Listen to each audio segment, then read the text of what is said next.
Hello everyone, आज हम बात करने जा रहे हैं अबाउट सेशंस ट्रायल और ये दिया गया है चैप्टर 18 ऑफ सीआरपीसी के अंदर।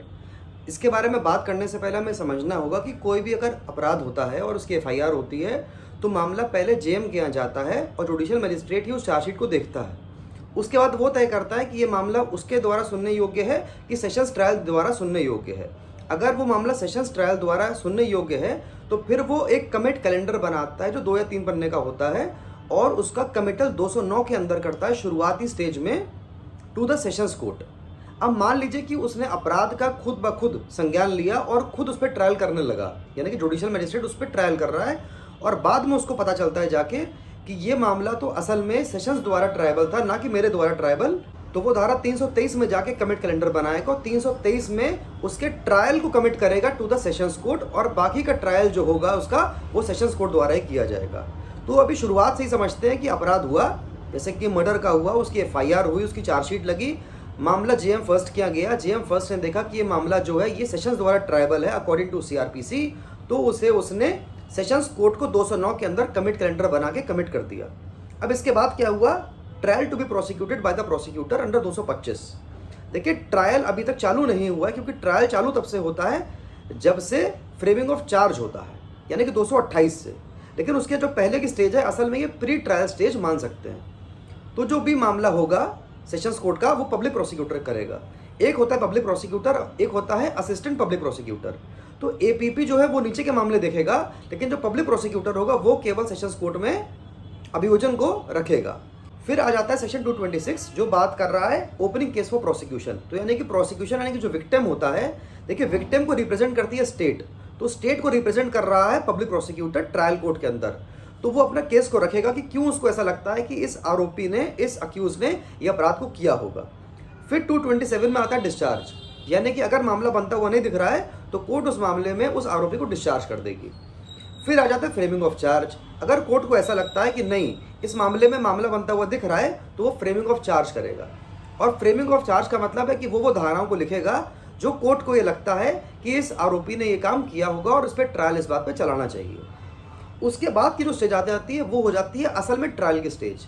फिर आ जाती है स्टेज ऑफ 229 जो बात कर रहा है conviction on plea of guilty, यानी कि पीजी करना, यानी कि आरोपी को पता है कि उसने अपराध किया है और वो कोर्ट में उसको कबूल लेता है। इससे क्या होगा, इससे कोर्ट का टाइम बचेगा और ट्रायल करना नहीं पड़ेगा पूरा, और कोर्ट चाहे तो सीधा उसको वहां से सजा दे सकती है। लेकिन अगर कोर्ट को लगता है कि ये पीजी नहीं कर रहा है या ये पीजी कर रहा है पर कोर्ट को फिर भी लगता है कि नहीं इसने अपराध नहीं किया होगा, शायद किसी और ने किया हो, शायद किसी को बचाने के लिए प्ली गिल्टी कर रहा है, या फिर कोर्ट को किसी और कारण से लगता है कि इस मामले में आगे कार्रवाई होनी चाहिए, तो वो उसकी प्ली गिल्टी को नहीं मानेगा और ट्रायल आगे करेगा।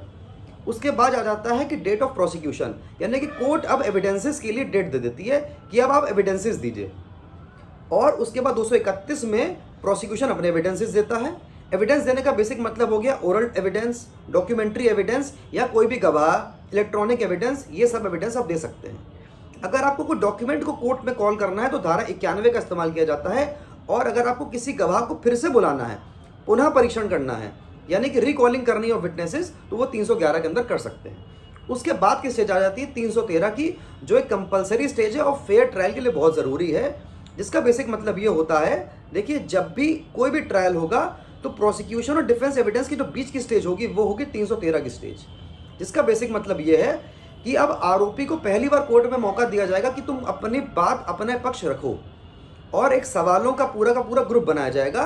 ये सवालों की जो लिस्ट होगी ये प्रोसिक्यूशन, डिफेंस और कोर्ट मिल के बना सकता है, मिलके कोर्ट चाहे तो उसे खुद भी बना सकता है, और ये इस पे लाइन से सवाल पूछे जाएंगे और डिफेंस को, जो आरोपी है उसको पूरा मौका मिलेगा कि वो हर सवाल का जवाब दे सके। इन बातों के जवाब में अगर वो झूठ बोलता है तो उस पर कोई भी कार्रवाई नहीं की जाएगी, क्योंकि ये सिर्फ अपनी बात रखने का एक मौका दिया जा रहा है उसको। यहाँ पे वो झूठ भी बोल सकता है और शपथ पे भी नहीं है। देखिए गवाह बनने के लिए ज़रूरी होता है कि आप शपथ पे हो, और गवाह बनने के लिए ज़रूरी होता है आपका क्रॉस एग्जामिनेशन। यहाँ पे दोनों नहीं हो रहे हैं, तो यहाँ पे उसकी गवाही की कोई अहमियत जो होगी वो उसको फंसाने के लिए नहीं होगी, उसको बचाने के लिए हो सकती है। और वो साइलेंट रहता है, उसकी भी कहीं ना कहीं ज़रूरत पड़ती है कि आगे जाके एविडेंसेस के रूप में कि इसके सवाल पे चुप रहा, उसके ऊपर भी कोई ना कोई प्रिजम्पशन कोर्ट निकाल सकता है।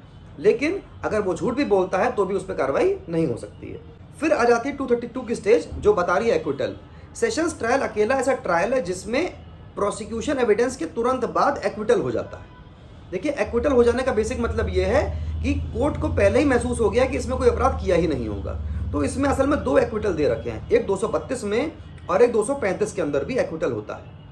वैसे कायदे से कोई भी ट्रायल होता है तो प्रोसिक्यूशन 313 डिफेंस एविडेंस और आर्ग्यूमेंट के बाद होता है जजमेंट, और उसमें तय होता है कि एक्विटल होगा कन्विक्शन।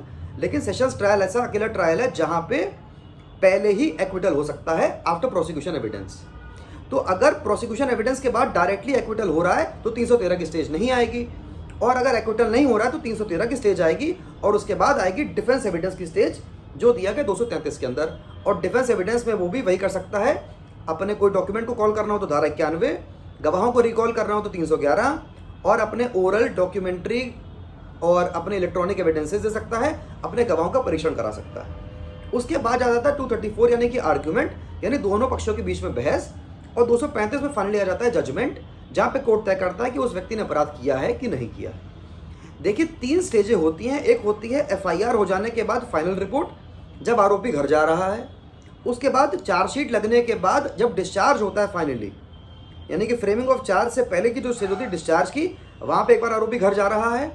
तीसरा 232 के अंदर वो एक्विटल में घर जा रहा है, और चौथा 235 के अंदर जब जजमेंट आया है तब वो घर जा रहा है। यानी कि 4 स्टेजें हैं, लेकिन चारों का नाम अलग अलग है। एक इन्वेस्टिगेशन की स्टेज पे है, जब चार्जशीट फाइल नहीं हो रही है तो एफआईआर लग रही है तब वो घर जा रहा है। एक बार जब डिस्चार्ज हो रहा है बिफोर फ्रेमिंग ऑफ चार्ज तो वो घर जा रहा है। एक बार फ्रेमिंग ऑफ चार्ज हो गया उसके बाद की जो भी स्टेज होगी घर जाने की वो एक्विटल कहलाएगी, एक 232 में और दूसरा 235 के अंदर। तो जजमेंट आ जाएगा तो एक्विटल होगा या कन्विक्शन होगा। एक बार अगर एक्विटल हो गया तो हो सकता है कि प्रोसिक्यूशन यानी कि सरकार दूसरे कोर्ट में अपील करे, तो उसके लिए क्या होता है 437A यानी कि 437A का एक बेल बॉन्ड होता है, वो आरोपी को उसको भरवाया जाता है। अब देखिए, कोर्ट ने फिर रीअफर्म कर दिया कि वो इनोसेंट है। तो अब अगर अगली स्टेज में कल को अपील होती है और वो कहीं बाहर चला जाए और अपील में ना आए तो कोर्ट के लिए दिक्कत पैदा हो सकती है। इसलिए 437A का बेल बॉन्ड भरवाया जाता है उस व्यक्ति से जिसको एक्विटल हो चुका है, ताकि वो कल अपीलेट कोर्ट में मौजूद रहे। और जजमेंट का दूसरा पार्ट है वो है कन्विक्शन यानी कि दोष सिद्धि। एक बार आपकी दोष की सिद्धि हो गई, उसके बाद की जो स्टेज आती है वो होती है क्वांटम ऑफ पनिशमेंट या सेंटेंसिंग की स्टेज। सेंटेंसिंग की स्टेज का बेसिक मतलब ये है कि आपको कितनी सजा मिलनी चाहिए। फॉर एग्जांपल, आपने मर्डर किया है तो आपको उम्र कैद मिले या डेथ पेनल्टी मिले, या मान लीजिए आपने कोई ऐसा अपराध किया जिसमें 7 साल से लेकर उम्र कैद तक की सजा थी, तो आपको 7 साल की मिलेगी कि उम्र कैद की मिलेगी, ये तय होता है। Thank you everyone.